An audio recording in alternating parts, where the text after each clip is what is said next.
un adolescent se présentant comme un voisin attentionné et bienveillant, s'était immiscé dans la vie quotidienne d'un couple âgé, gagnant leur entière confiance. Personne ne pouvait imaginer que derrière ce sourire et ces paroles attentionnées se cachait une stratégie soigneusement réfléchie. Ce que la police découvrit dans le congélateur-coffre de leur garage choqua tous les voisins et proches. Le 14 mars 2024, la police arriva rue das Flores, dans un quartier tranquille de Casquet, situé à seulement 500 mètres de la plage centrale. L'intervention eut lieu suite aux plaintes des voisins concernant une boîte aux lettres débordante et une odeur persistante de nourriture avariée provenant du garage. Officiellement, le couple, Armando et Johanna, étaient considérés en croisière depuis plusieurs mois. Ils étaient partis en juillet 2023 et devaient revenir pour les fêtes de fin d'année. La porte de la maison fut ouverte par les agents munis d'un mandat de perquisition numéro 743-2024, approuvé par le juge du tribunal municipal de Lisbonne. En entrant, la police nota des détails étranges. Dans la maison, personne n'était manifestement présent depuis longtemps. L'intérieur couvert d'une fine poussière contrastait fortement avec la lumière allumée dans la cuisine, qui s'allumait chaque soir exactement à 22h30 grâce à un minuteur relais automatique. Il n'y avait pas de désordre intérieur, mais de petits signes d'absence prolongée des occupants sautaient aux yeux. La principale découverte attendait les enquêteurs dans le garage. Parmi les étagères soigneusement rangées d'outils se trouvait un congélateur-coffre, ronronnant silencieusement et consommant continuellement environ 450 pédoavis, selon les rapports du compteur intelligent Euredes. Le coffre semblait neuf, manifestement acheté récemment. Des autocollants du magasin d'électroménager étaient encore visibles sur sa surface. Les agents de police ouvrirent le congélateur en présence d'un expert judiciaire. À l'intérieur, ils découvrirent des restes humains soigneusement disposés, congelés dans un état de conservation parfaite.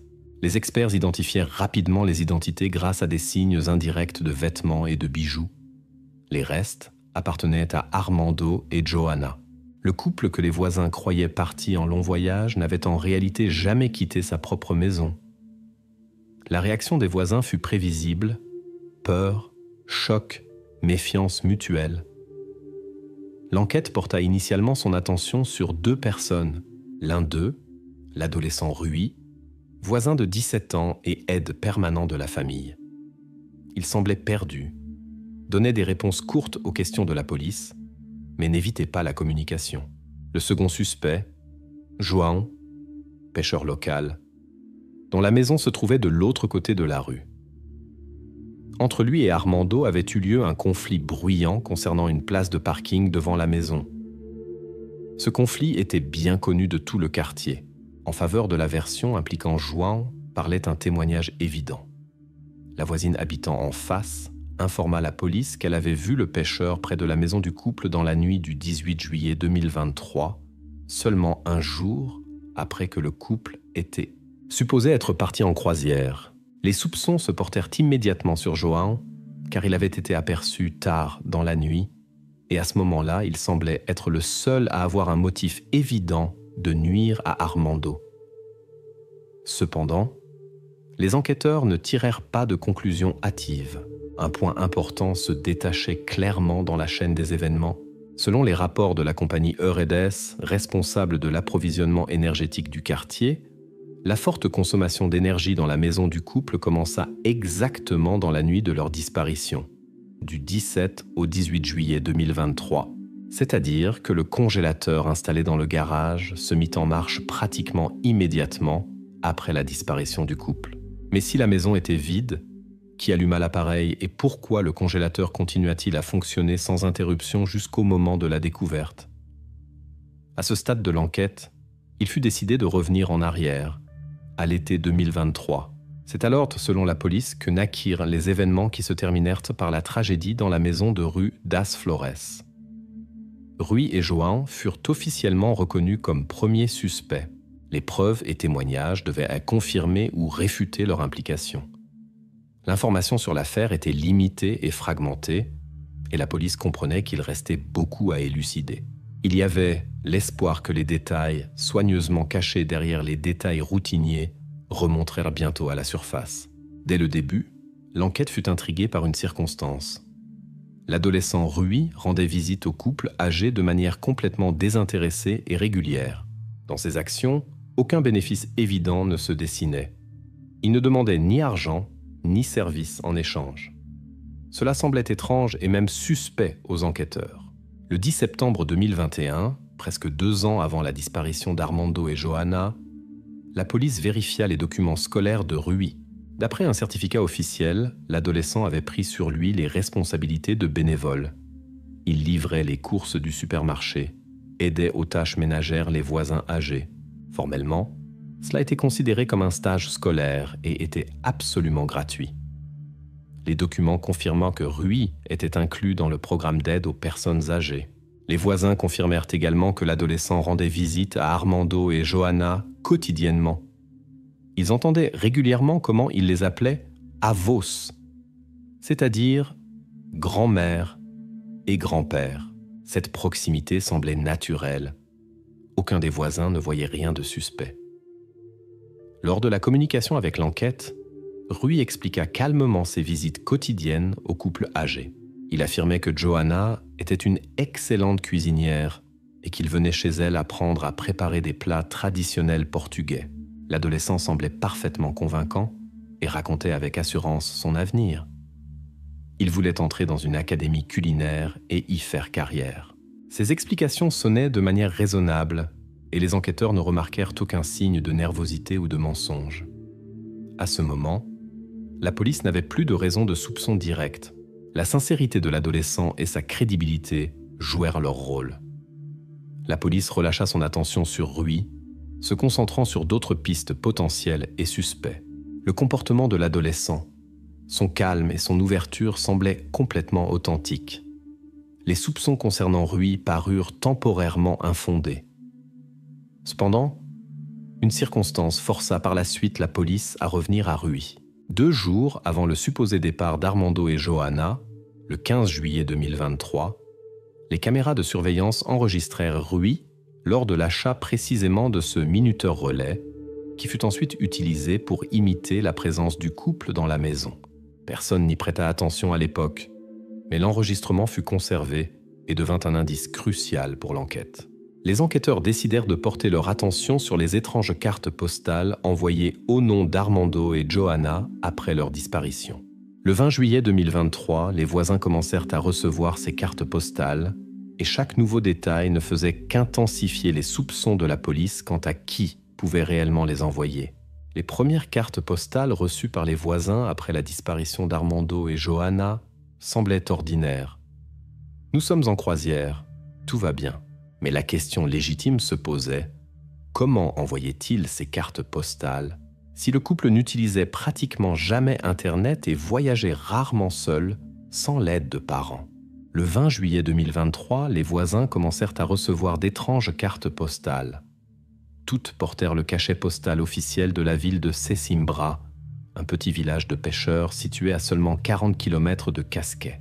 L'attention de la police fut immédiatement attirée par ce cachet car la croisière officiellement déclarée d'Armando et Johanna commençait de la ville de Porto, dans la partie opposée du pays, le long du fleuve Douro. C'était étrange. Si le couple était parti en voyage au nord, pourquoi le courrier arrivait-il du sud du Portugal? Les enquêteurs se rendirent à Sesimbra pour vérifier l'automate postal local et les caméras de surveillance installées dans le bureau. Les caméras conservaient l'enregistrement exactement 30 jours. Sur les enregistrements, ils trouvèrent une personne envoyant les cartes postales, mais la qualité de l'image était si floue qu'il était impossible de reconnaître le visage de l'expéditeur. On ne voyait qu'une silhouette générale d'une personne en vêtements de tous les jours, sans traits distinctifs ou reconnaissables. Et cela compliquait considérablement le travail de la police. La police s'entretint avec les plus proches parents d'Armando et Johanna. À la question des enquêteurs sur pourquoi les cartes postales portaient un cachet local alors que l'itinéraire du couple était officiellement déclaré depuis la ville de Porto le long du fleuve Douro, les parents expliquèrent calmement. Il leur était toujours plus pratique de se rendre à Porto depuis Sesimbra. De là, la connexion de transport est meilleure Ils ont très bien pu arriver en bus à l'avance, s'arrêter chez des connaissances, puis partir vers le nord. La réponse semblait convaincante, logique et levait complètement tout soupçon sur les parents. L'enquête adopta cette version comme base et se concentra sur d'autres versions et suspects possibles. Néanmoins, les enquêteurs décidèrent de ne pas exclure complètement encore une autre version possible. Le cachet postal pouvait théoriquement être falsifié ou apposé rétroactivement par quelqu'un des employés de la Poste. Lors de la vérification, il s'avéra que le facteur local connaissait personnellement le couple, leur avait livré la correspondance à plusieurs reprises et avait la possibilité d'apposer le cachet lui-même. Sa version des événements semblait parfaitement innocente, mais n'était pas encore confirmée documentairement ou par un alibi. Cette fausse piste fut notée par la police comme ouverte et nécessitant vérification dans le bloc suivant.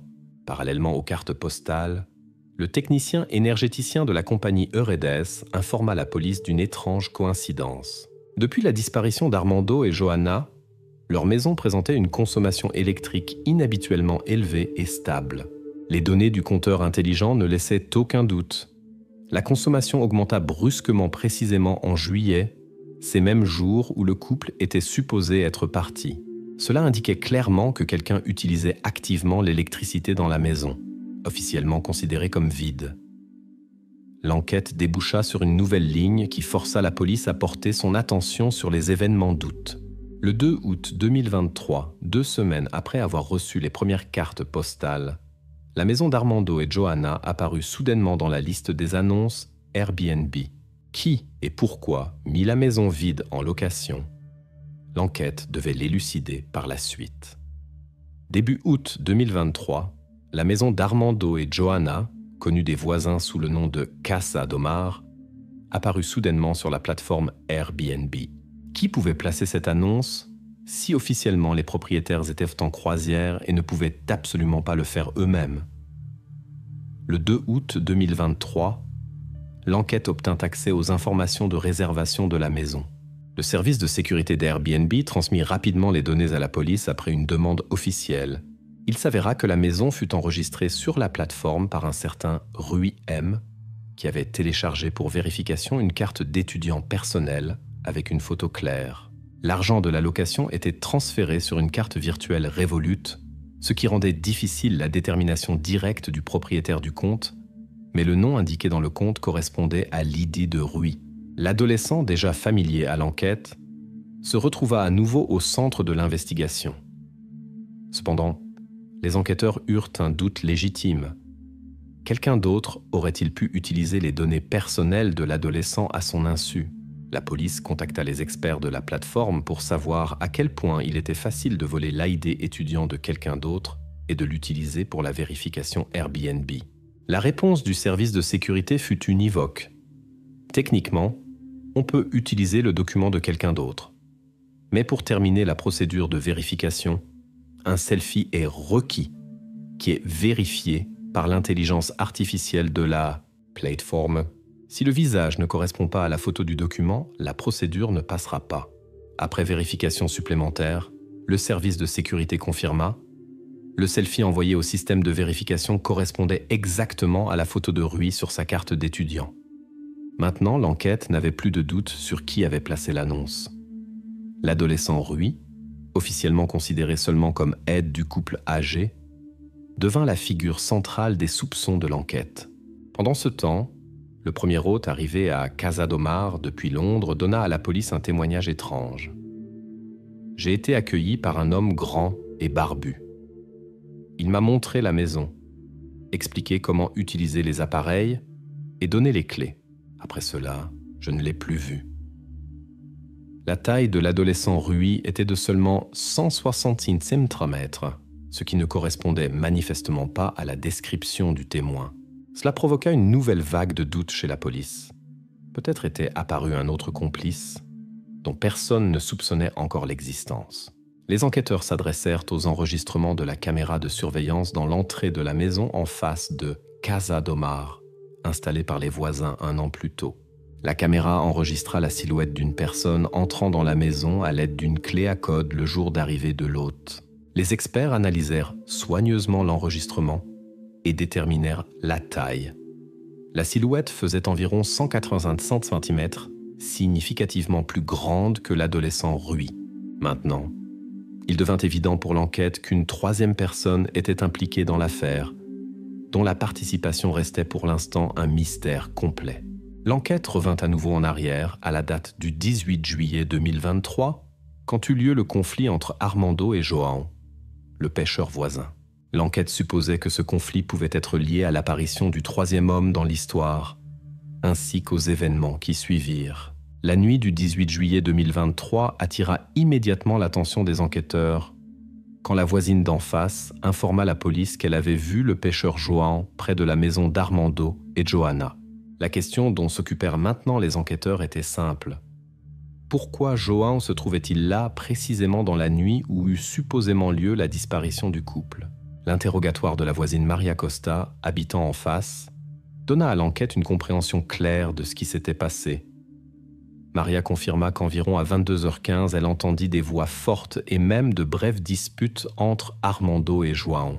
Selon elle, le conflit concernait la place de parking en face de la maison du couple, où Armando laissait sa voiture, bloquant parfois la sortie de João. Peu après, vers 22h40, Maria vit João quitter la cour de la maison d'Armando et partir en direction du quai. Lors de l'interrogatoire officiel, João confirma les paroles de la voisine sans hésitation et reconnut qu'il était effectivement là au moment indiqué. Il dit littéralement ceci à l'enquête. « Je récupérais mon câble de remorquage. Armando avait encore laissé sa voiture de façon à ce que je ne puisse pas sortir. J'ai dû aller chercher l'équipement à pied. La vérification par la police du territoire confirma qu'il restait effectivement une trace du câble de remorquage sur le site et son explication semblait logique et plausible. Malgré l'explication convaincante de João, l'enquête ne pouvait toujours pas lever définitivement les soupçons. La question principale restait de savoir si sa visite pouvait coïncider avec le moment exact de la mort du couple. Les experts criminalistiques, consultés par la police, informèrent que les résultats de l'analyse toxicologique des restes du couple n'étaient pas encore prêts et qu'il était impossible d'établir pour l'instant le moment exact de la mort. Cela compliqua temporairement le processus de vérification de l'alibi de João. Pour exclure ou confirmer complètement l'implication de João, la police demanda et obtint les données du système de traçage AIS des navires. Ce système enregistre la localisation de chaque navire de pêche enregistré en temps réel. Les enregistrements AIS montrent sans équivoque que dans la nuit du 17 au 18 juillet, le chalutier de pêche de João se trouvait en mer de 21h ans à 06h. Le navire quittait le quai et revenait dans les créneaux horaires indiqués, s'éloignant de la côte de 15 km. Ainsi, son alibi fut confirmé documentairement et technologiquement, excluant complètement la probabilité de sa présence près de la maison du couple aux heures clés. La version de la participation de João au crime fut officiellement fermée. Cependant, malgré la fermeture de la ligne d'enquête avec João, les enquêteurs se heurtèrent inopinément à un nouveau indice. Le 17 juillet 2023, un jour avant la supposée disparition du couple, l'adolescent Rui fut enregistré par les caméras de la pharmacie lors de l'achat du médicament furosémide, un diurétique puissant, souvent utilisé en médecine, mais aussi capable de causer de sérieuses complications chez les personnes âgées. Cette découverte changea brusquement le focus de l'enquête, ramenant à nouveau l'attention de la police sur les actions de l'adolescent dans les jours de la disparition du couple. L'enquête fit un nouveau bond dans le temps, se déplaçant en janvier 2024, quand l'enquête reçut finalement les résultats complets des expertises toxicologiques et de nouvelles preuves qui pouvaient éclairer le rôle de Rui et du grand inconnu. En janvier 2024, des mois après la disparition du couple Armando et Joana, les enquêteurs remarquèrent un paradoxe étrange. Les comptes bancaires du couple se vidaient rapidement, mais les factures de services publics pour leur maison continuaient d'être prélevées régulièrement. Qui et comment contrôlait les flux financiers restait incompréhensible. Le 10 janvier 2024, l'équipe d'enquête obtint un accès complet aux données financières de la banque Millennium BCP. L'analyse des comptes bancaires d'Armando et Joana montra des arrivées d'argent régulières, au total 14 virements avec la mention Airbnb pour un montant total de 11 300 €. l'argent arrivait dans la période d'août 2023 à janvier 2024. Cela confirmait sans équivoque le lien de la maison avec Rui, qui avait précédemment enregistré celle-ci sur la plateforme Airbnb. C'était précisément Rui qui contrôlait officiellement la location de la maison et recevait les revenus. Dans le même temps, la banque prélevait automatiquement chaque mois les factures de services publics, ne permettant pas la coupure de l'électricité, de l'eau et du gaz. Ainsi, l'enquête eut la preuve que la personne qui contrôlait les comptes du couple maintenait l'apparence d'une maison habitée et n'avait pas l'intention d'interrompre les services publics.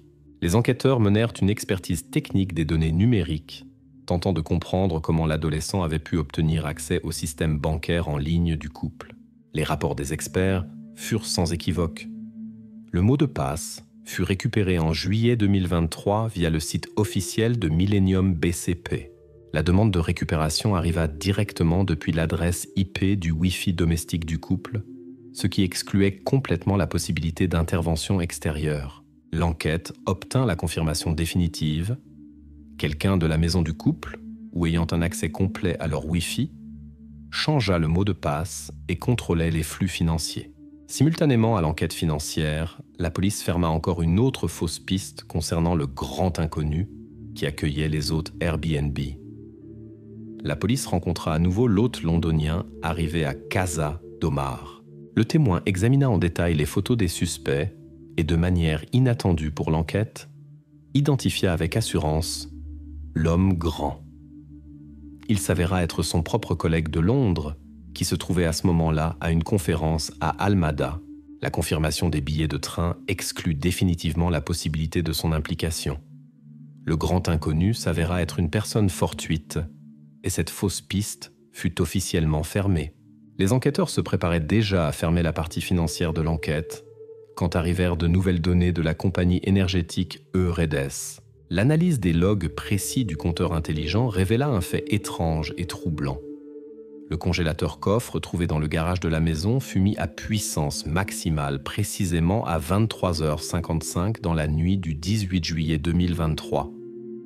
Moment coïncident avec la disparition du couple, ce marqueur temporel précis ramena l'enquête au tout début, confirmant que la disparition et les actions subséquentes avec le congélateur étaient étroitement liées.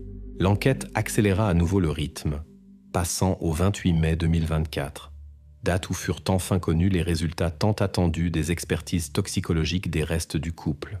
Ces données pouvaient définitivement clarifier le rôle de l'adolescent Rui et établir le tableau exact de ce qui s'était passé. Fin mai 2024, les experts établirent définitivement la cause de la mort d'Armando et Johanna, la prise simultanée de diurétiques et du somnifère Zopiclone, provoquant un œdème pulmonaire aigu. Dans les documents, il n'y avait aucune mention de prescription de Zopiclone au couple. Il fallait élucider d'où il venait. Le 28 mai 2024, l'expertise médico-légale confirma les détails de ce qui s'était passé. Il fut officiellement déclaré que c'était précisément la combinaison de médicaments prise par le couple âgé dans la soirée du 18 juillet qui provoqua chez tous deux un œdème pulmonaire mortel. C'était une combinaison soigneusement préparée de médicaments, introduite dans le dîner du couple qui ne soupçonnait pas ce qui se passait. L'expert médico-légal établit clairement les cadres temporels de la tragédie, confirmant qu'il coïncidait complètement avec le dîner tardif dans la maison d'Armando et Johanna. Maintenant, l'enquête devait comprendre comment le médicament, non prescrit par un médecin au couple, était arrivé entre leurs mains. Les enquêteurs demandèrent des informations détaillées du système médical et reçurent rapidement une réponse. L'adolescent Rui s'était personnellement adressé au médecin de famille pour une ordonnance de Zopiclone peu avant la tragédie. Le docteur prescrivit une ordonnance pour 10 comprimés du médicament, indiquant dans le dossier médical que les comprimés étaient destinés à sa grand-mère. La vérification montra que la grand-mère de Rui n'était pas Johanna, mais l'adolescent appelait depuis longtemps le couple précisément ainsi, ce qui avait pu induire le médecin en erreur. Ainsi, le médicament fut officiellement obtenu par Rui, utilisant la confiance du personnel médical et probablement déformant consciemment l'information. La police convoqua immédiatement pour un entretien le médecin de famille qui avait prescrit le Zopiclone à l'adolescent. Le médecin déclara qu'il n'y avait aucune intention malveillante de sa part et que le médicament fut prescrit exclusivement à la demande de Rui, qui décrivait les symptômes d'insomnie chez sa grand-mère. Cependant, la police décida de ne pas fermer complètement cet épisode pour l'instant, marquant les actions du médecin comme « erreur possible », nécessitant une étude ultérieure. À la même époque, les spécialistes des enquêtes numériques terminèrent l'expertise de l'ordinateur portable de Rui, où fut trouvé un indice important. Parmi de nombreux fichiers supprimés, il fut possible de restaurer partiellement seulement un titre, cruiseticketf.pdf. Cela témoignait du fait que Rui avait préparé à l'avance la mise en scène du voyage du couple, qui fut par la suite confirmée par de fausses cartes postales. L'enquête se déplaça en décembre 2024. À ce moment, les enquêteurs avaient accumulé suffisamment de données pour composer le tableau définitif de ce qui s'était passé et terminer l'enquête, en mettant tous les points sur les i dans cette histoire complexe et embrouillée. En décembre 2024, l'enquête se trouva face à une tâche complexe.